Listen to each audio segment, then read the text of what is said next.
Hey, so in this video I show you how to make some dry cured deer ham. First of all, we of course need some deer meat. I'm using parts of the leg or the round, but you can also use loin, backstrap or rump pieces. That's completely up to you. The important part is that they are cleaned up, no sinews, etc. And then for the spices, I'm using salt and cure, some bay leaves, rosemary. Here I have dextrose and normal sugar, white pepper and black pepper,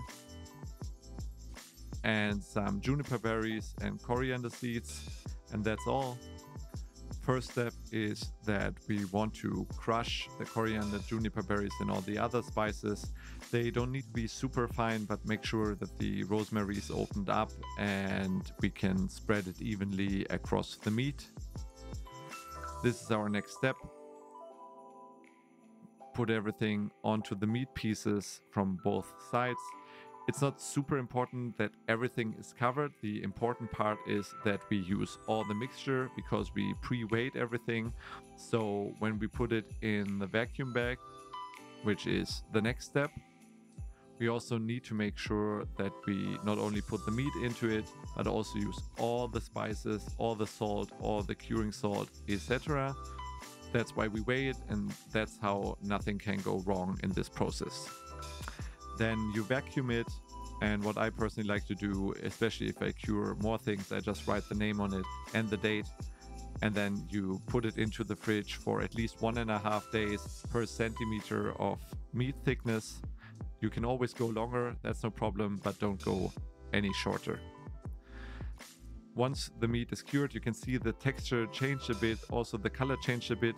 Now make sure that you clean up all the bay leaves and stuff.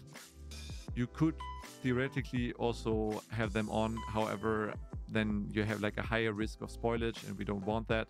So yeah, just clean it up nicely and it will cure and also dry better later on.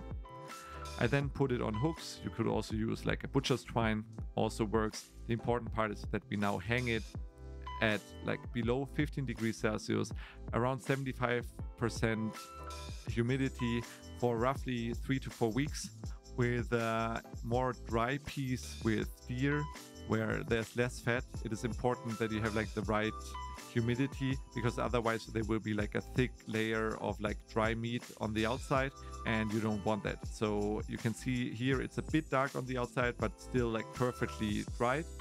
If the humidity will be super dry, there will be just like a thick, like hard, like layer on the outside, which won't taste as nice.